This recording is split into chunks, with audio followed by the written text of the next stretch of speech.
नमस्कार बच्चों, आप देख रहे हो आपका अपना चैनल पढ़ाई इतनी इजी क्यों। आज की क्लास में हम कक्षा 10 के अध्याय 3 की प्रश्नावली 2.3 के सवालों को सोल्व करते हैं। चलिए देखते हैं अपना दूसरा सवाल। अनुपातों A1/A2, B1/B2 और C1/C2 की तुलना कर ज्ञात कीजिए कि समीकरण युग्म द्वारा निरूपित रेखाएं एक बिंदु पर प्रतिच्छेद करती है, समांतर है अथवा समपाती है। यानी क्या करनी है अपने को, A1/A2, B1/B2 और C1/C2 की तुलना करनी है और बताना है कि ये जो समीकरण युग्म दे रखे हैं एक दूसरे को प्रतिच्छेद करती है या समांतर है या अथवा समपाती है। सबसे पहले तो हम क्या देखते हैं कि कोई भी समीकरण युग्म होता है वो किस रूप का होता है। समीकरण युग्म किस रूप में होता है। A1x प्लस में B1y प्लस C बराबर 0 और A2x प्लस में B2y प्लस में C1 आएगा और ये C2 बराबर 0 होगा। अगर ये एक दूसरे को संपाती है, एक दूसरे के संपाती है, समांतर है अथवा प्रतिच्छेद करती है तो इनके लिए A1/A2, B1/B2 और C1/C2 के लिए अलग अलग कंडीशन होती है। ठीक है, तो पहला क्या है अपना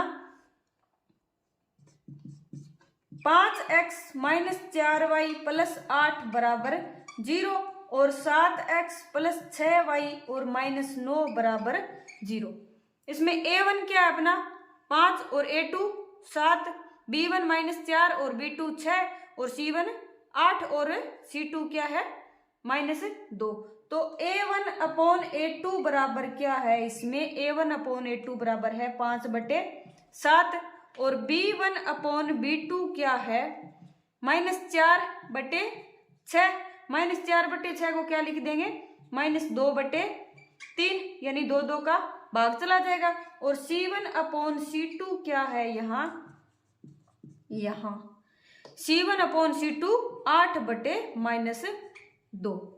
अब देखो क्या A1/A2, B1/B2 या C1/C2 क्या तीनों बराबर है या अलग अलग है या फिर 2 बराबर है एक तीसरा अलग है। यहाँ तीनों ही क्या है बराबर नहीं है। यहाँ A1/A2 बराबर नहीं है B1/B2 के।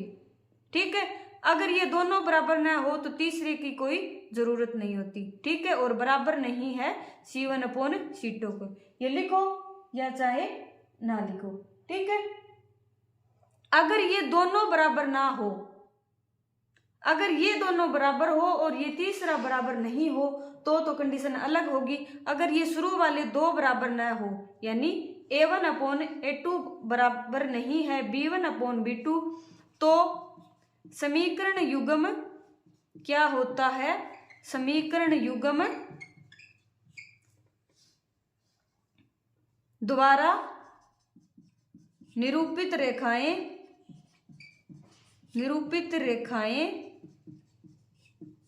एक बिंदु पर प्रतिच्छेद करती है। यानी ये समीकरण युग्म है, ये एक दूसरे को क्या करेगी प्रतिच्छेद, यानी ये एक दूसरे को कट करेगी एक दूसरे को। ठीक है, दूसरा क्या है अपना 9x प्लस 3y प्लस में 12 बराबर 0 और 18x प्लस में 6y और प्लस 24 बराबर 0। यहाँ A1/A2 क्या है, A1/A2 बराबर क्या है 9/18। 9/18 को किस रूप में लिख देंगे हम 1/2 में, यानी 9 का भाग चला जाएगा। और B1/B2 क्या है 3/6। 3/6 भी 1/2 रूप का ही होता है। और C1/C2 ये भी क्या है 12/24, यानी 1/2। 12 का दोनों में भाग लग जाएगा। यहाँ क्या आ रहा है अपना A1/A2, B1/B2 और C1/C2 तीनों ही क्या है बराबर है। यहाँ A1/A2 बराबर B1/B2 बराबर C1/C2। अतः रेखाएं क्या है, रेखाएं समपाती है। समपाती है मतलब ये पहली रेखा आ गई और दूसरी रेखा भी इसी रेखा के ऊपर ही आएगी, यानी एक दूसरे को ये पूरी तरह ढक लेगी। तीसरा क्या है अपना, 6x माइनस 3y प्लस 10 बराबर 0 और 2x माइनस वाई प्लस 9 बराबर है 0। यहाँ a1/a2 के मान क्या होंगे, यहाँ a1/a2 बराबर क्या है 6/2। 6/2 में 6 में 2 का भाग जाए कितना आएगा 3 और बटे में 1, ठीक है। और b1/b2 क्या है -3 और बटे -1। माइनस से माइनस क्या हो जाएगा, कैंसिल हो जाएगा, कितना आएगा 3/1 तथा c1/c2 बराबर क्या है c1/c2 यानी 10/9। 10/9।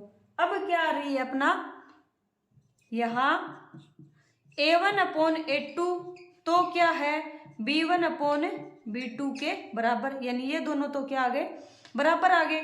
और बराबर नहीं है किसके, यानी ये दोनों तो बराबर होगी लेकिन ये दोनों c1/c2 के बराबर नहीं है। अतः दोनों रेखाएं एक दूसरे के क्या है, समांतर है, एक दूसरे के समांतर है। यानी पहली रेखा ऐसे जाएगी तो दूसरी रेखा ऐसे जाएगी, यानी न तो एक दूसरे को कट करेगी न ये एक दूसरे के नजदीक में जाएगी। यानी जितनी दूरी यहाँ पर है उतनी ही दूरी पर ये हमेशा ही चलती रहेगी, ठीक है। तीसरे सवाल में क्या है, अनुपातों a1/a2, b1/b2 और c1/c2 की तुलना कर ज्ञात कीजिए कि निम्न समीकरणों के युग्म संगत है या असंगत।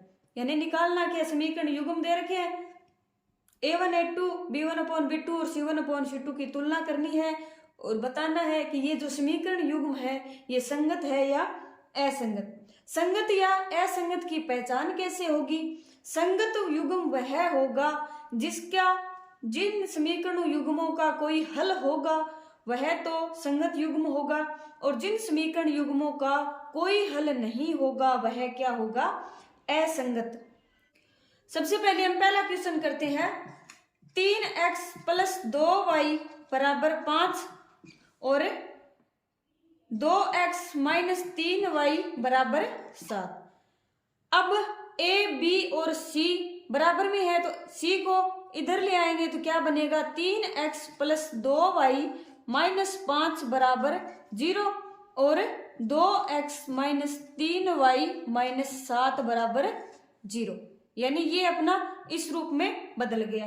अब देखो a1/a2 की तुलना करो, a1/a2 बराबर क्या है 3/2 और b1/b2 क्या है b1/b2 यानी 2/-3 और c1/c2 बराबर क्या है -5/-7 बराबर क्या आ गया 5/7, ठीक है। अब देखो a1/a2 क्या b1/b2 क्या c1/c2 तीनों क्या बराबर है, नहीं है, यानी यहाँ a1/a2 बराबर नहीं है b1/b2 के, ठीक है।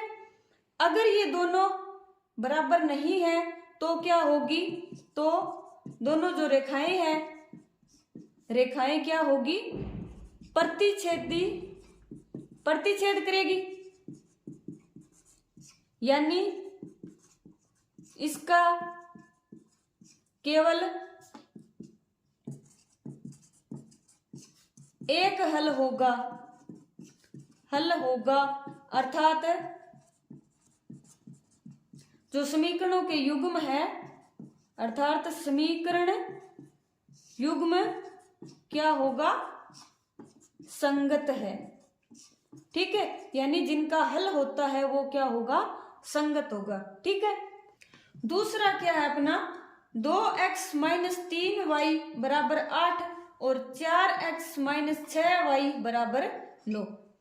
अब c है वो बराबर के राइट साइड में है, तो लेफ्ट साइड में लाने के लिए क्या करेंगे, 2x माइनस 3y माइनस 8 बराबर 0 और 4x माइनस 6y माइनस 9 बराबर 0।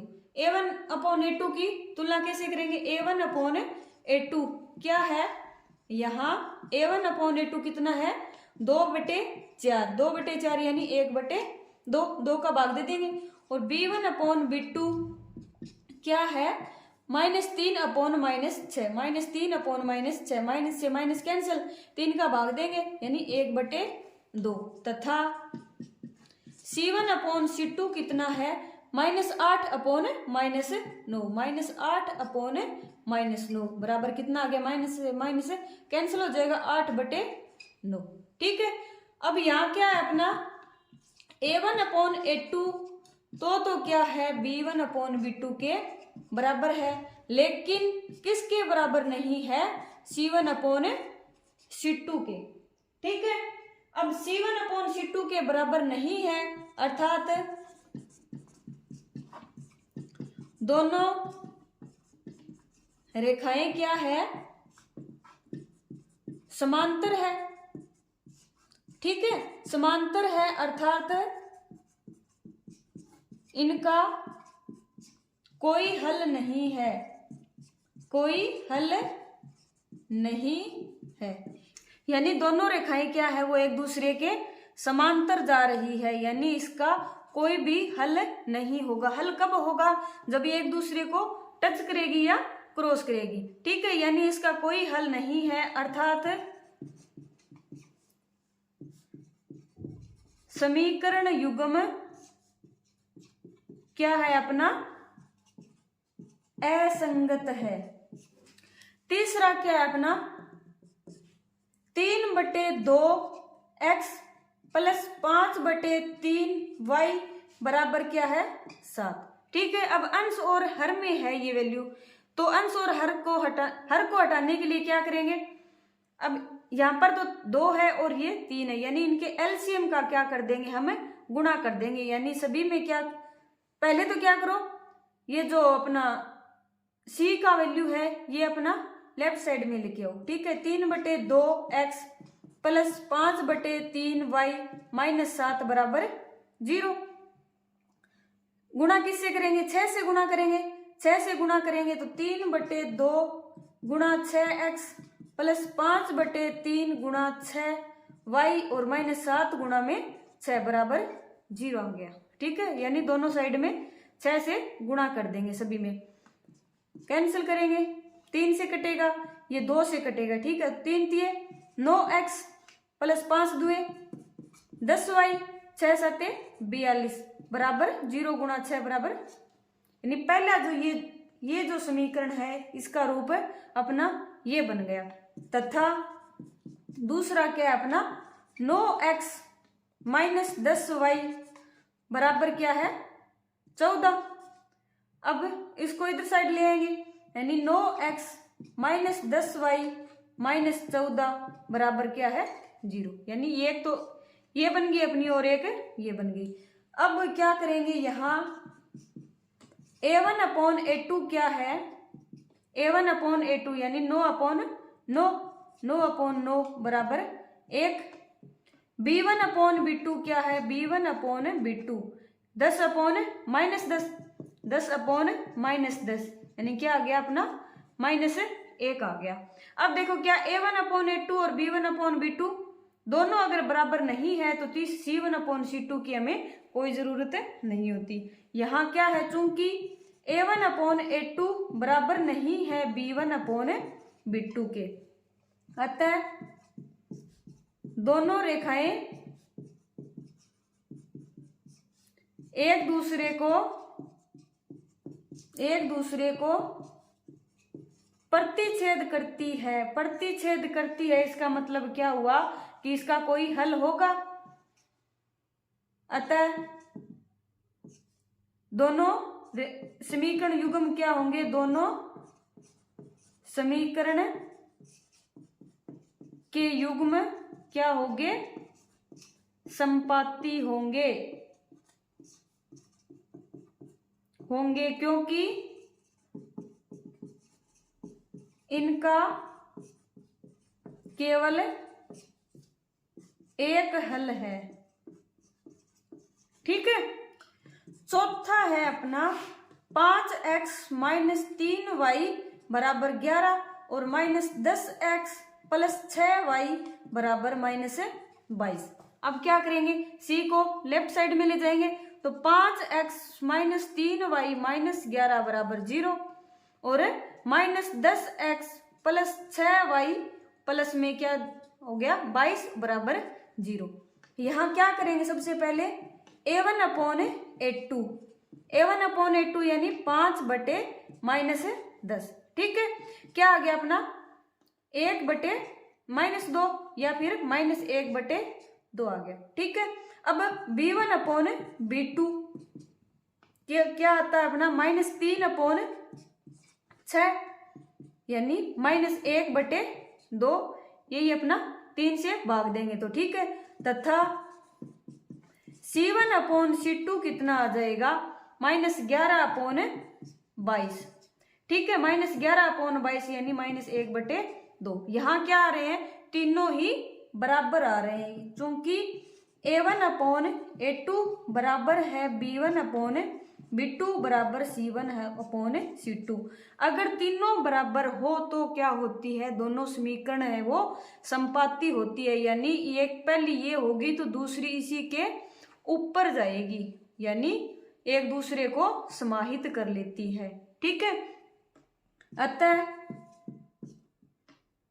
समीकरण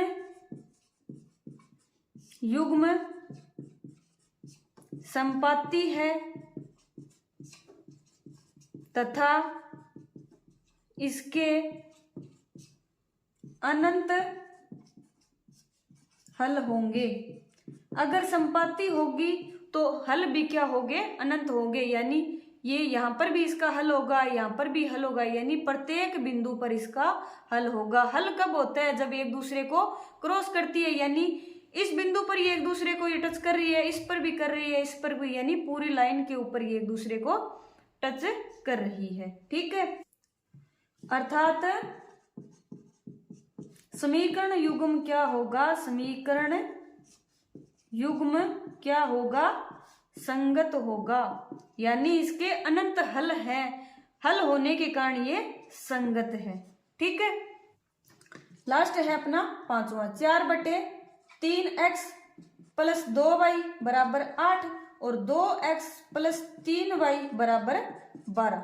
ठीक है। अब c1 अपॉन c2 को लेफ्ट साइड में ले जाएं तो क्या बनेगा, 4 बटे 3x प्लस 2y माइनस 8 बराबर 0। इधर प्लस में है तो इधर जाएगा तो माइनस का हो जाएगा, तो 2x प्लस 3y माइनस 12 बराबर 0 हो जाएगा। ठीक है। तो अब यहाँ क्या होगा, a1 अपॉन a2 का मान a1 अपॉन a2 यानी 4 बटे 3 और अपॉन में क्या आएगा फिर 2। ठीक है। अब 4 अपॉन 3 तो है ही, अगर एक और बटा आ जाता है तो क्या करते हैं, उल्टा करके और 2,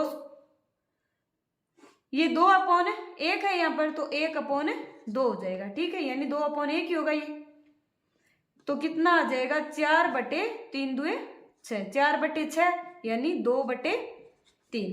ठीक है। और b1 अपॉन b2 क्या है अपना 2 बटे 3, 2 बटे 3 और c1 अपॉन c2 क्या है माइनस 8 अपॉन माइनस 12, माइनस से माइनस कैंसिल, 4 का भाग देंगे, 4 दुए 8, 4 तिये 12। ठीक। अब ये क्या आ गया अपना, वही पहले वाले सवाल की तरह हो गया, यानी a1 upon a2, b1 upon b2 और c1 अपॉन c2 तीनों क्या आ गए, बराबर आ गए। चूंकि a1 अपॉन a2 बराबर है b1 अपॉन b2 बराबर है c1 अपॉन c2, अतः दोनों समीकरण युग्म समपाती होंगे, समपाती होंगे और अनंत हल होंगे, अनंत हल रखते हैं। ठीक है। अर्थात